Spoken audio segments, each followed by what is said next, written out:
What is going on, everybody? It is Monday, March the 7th, and that means it's time for my news radar.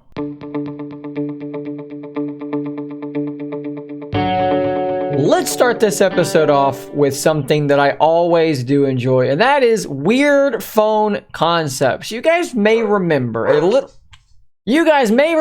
a phone from this little company that used to make cell phones called the LG Wing. If we look here, you'll see what I mean about the LG Wing being a rather weird phone. Most of the time, you've got a pretty normal looking phone, but this thing can turn to be shaped like a T, and then you have a widescreen screen up top, and then a little square screen down at the bottom, so that presumably you could have a full screen YouTube video going up top, and then whatever else you want down at the bottom. Maybe the controls to the video, maybe a text message you're trying to keep up with, multitasking, but done in a very different way. And of course, as someone like me, who does daily drive a dual screen smartphone, something like this was really interesting to me. And now we have another take on this sort of weird T-shaped concept, but instead of being T-shaped, what we have today is a device that is L-shaped. And this device is based on a patent that Samsung has filed. So let's go over here to Let's Go Digital.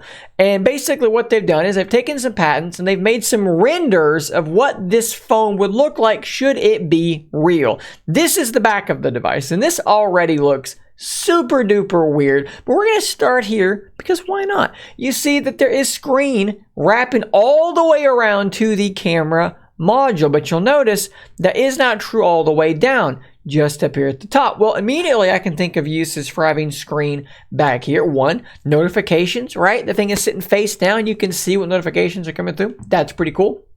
Two, taking selfies and so forth with your primary big, great sensor. You can see the viewfinder being right there. That looks like that will work quite well. But here's where this gets really weird. This bit of screen here can actually fold out and around into this orientation. So like I said, that can fold around. And now you have, rather than an LG Wing, which is a T shape, you would have maybe the Samsung L, or a backwards R, a backwards lowercase r.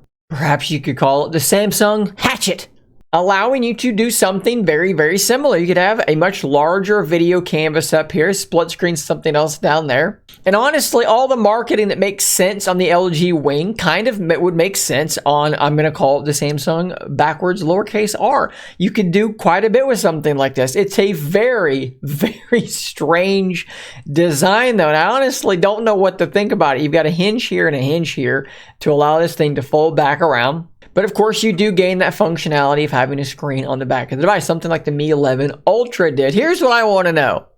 This is probably never going to come out, let's be honest here. But if it were to come out, what uses can you think of for something so weird as this? Let me know in the comments down below what you could see this being useful for, if anything at all.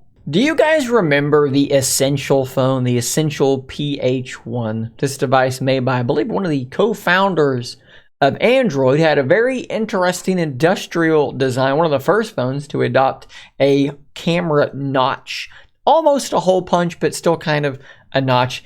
Fingerprint scanner on the back. A lot of great stuff to love about the Essential phone. For some reason, it is still $600 on Amazon, which is absolutely insane. You had modules on the back of it. This was a really cool phone. Well, now we have information that a company called OSOM is making something called the OSOM OV1, and this is a spiritual successor to the Essential phone. And you can see here, by looking at the device, you can see some of those similarities. If we go back to this Amazon page here, you've got the rear-mounted fingerprint sensor, as I mentioned, on both of them. The camera modules do obviously look quite different, but you can kind of squint your eyes, blur your vision, and see some similarities there. But the biggest thing about the OSOM OV1 is going to be privacy. We have a lot of information here via 9to5 Google about what this device is going to kind of bring to the table. So let's talk about that now. First off, the OSOM OV1 is coming in Q4 of 2022, and it's going to be packing something based on the Snapdragon 8 series. So expect the Snapdragon 8 Series 1. So we're going to be getting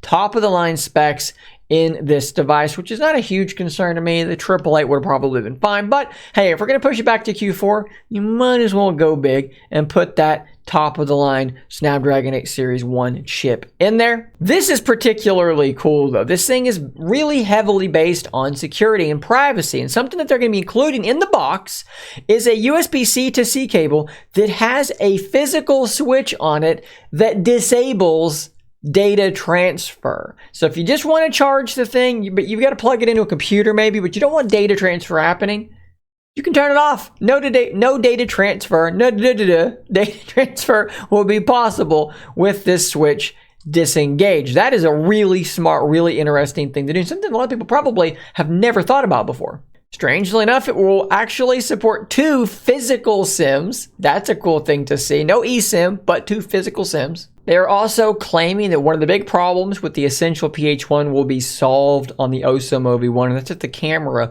wasn't very good at all. They're claiming it's going to be a truly flagship experience, which take that with a pinch of salt. We were also told that Surface Duo and Duo 2 were going to be a premium flagship experience, and that's been varying degrees of true over time. But they are packing in a 48 megapixel primary and a 12 megapixel secondary camera. We don't know much more than that. It's going to have a rather large 5.7-inch display, I believe is what I read here somewhere. And unfortunately, we were supposed to learn a whole lot more about this, but that full announcement has now been pushed back, as well as that release date pushed back into Q4. All in all, I cannot wait to see what sort of software features they've hyped up and that they're going to pack into the OSOM OV1 in terms of privacy and security. I can see this being a sector that a lot of people are going to want to get into because there's so many privacy concerns now with so many apps soaking up so much of our personal data and information, our location, our heartbeat, for heaven's sake. Pretty interesting device. Can't wait to see more about it. This last news story is something I've actually already talked about a little bit, but there's a bit more to it, and I'm actually going to take the opportunity here to dig in a little bit deeper and maybe sort of restate what I think is going on here. GeekBench has just banned the last 4 years of Samsung flagships over throttling debacle. So I'm going to leave this up here, and you can kind of look at it if you want while I talk here. Basically, here's what's happening. A particular individual discovered that Samsung flagships are utilizing a particular app that will change and tweak the performance of other applications based on what they are, changing their performance thereby. So basically, if an app is a game, or in this case, a benchmark, the phone will run said application at full power. It's going to give it all she's got, if you will. Games if the app is labeled, and this is important, it's named something, a name that matches a name in their database of not games that don't need full power, like Instagram, it's going to, in layman's terms, it's going to throttle that app down to save battery. GeekBench has determined that they see this as manipulation of the benchmarking, because what they're thinking is, hey, you do the benchmark and it gives you this score, but when you run another app, the phone's not actually going to give you performance that is the same as that score, so now our score is effectively irrelevant, which I don't fully agree with, and I don't fully agree with most of the takes on this subject. So I'm going to really quickly sort of rehash this and kind of tell you guys what I'm thinking. Let's get this out of the way immediately. This would have been much better by Samsung if they had just made it very transparent and clear that this is what they were doing, that they were looking at different apps and determining what balance between power, horsepower, if you want to call it that, and battery usage makes sense for each app. Because if we're being honest here, let's take Instagram and let's take Genshin Impact. If the Samsung S22 Ultra was pushing Instagram as hard as it's pushing Genshin Impact, it is letting its system on a chip boost, clock, max out everything to load Instagram as fast as humanly possible, you would not notice. The only thing you might notice, if it's doing this with every app, is that your battery life is going to be a lot worse. Because Instagram opening in 1/16 of a second or 1/8 of a second is effectively imperceivable. You're not going to notice this. And here's the thing, here's how I know that's true. I've watched a ton of reviews for these S22 phones, and not a single person said, hey, I'm noticing that normal apps are just slow on this thing. Like they're just opening slowly, they're laggy, they're stuttering. That's not, find me reviews that say this. They don't. No one would know this was happening if not for someone changing a package name, changing GeekBench's package name to Instagram, and then running the test again and seeing the performance drop by some 50%. No one would have known. This is kind of how I see it. Let's say you've got a car with 500 horsepower and 500 pound-feet of torque. Man, this thing will just tear off the line. And you come to a stop sign and you're getting ready to go through that stop sign, but the speed limit is only 35 because you're in a residential area. But you're an idiot, so you floor it. You tear the asphalt off the ground coming out of that stop sign, and you get to 35 in about a half of a second, and then you got to let off and slow down. All you have done is you have wasted gas. And that's basically what's happening here. These apps are the speed limit, okay? We're talking about TikTok, we're talking about Facebook and Instagram. This is not Genshin Impact. Genshin Impact is a road with an 80-mile-an-hour speed limit. It's the interstate where you can really fly and you can take advantage of that 500 horsepower. But TikTok is a 35-mile-an-hour speed limit. Okay, and if you're revving your engine to 6,000 RPM to load up TikTok, you are being wasteful. So in my mind, I don't understand in what world Samsung software not treating Instagram exactly like a full power 3D game is anything but good software optimization. Now I understand they should have been more transparent. They should have just told you, hey, you're not going to notice any slowdown. You are going to notice improved battery life because we're not going to, allow Instagram to take up resources that it doesn't need to perform extremely well. That would have been better. And then for them to also say, hey, you can go in your settings and put this device in performance mode, and all of this gets disabled anyways, making it a total non-issue for those that want to be the idiot flooring it out of the stop sign. And I also want to point out another piece of this narrative that people are just being straight up dishonest about. Here's some reporting from Android Police. Okay, let's read this paragraph here. People are just saying, oh, they're just throttling, they're throttling. No, it's not really just as simple as throttling. This is actually just good software optimization. Let's read here.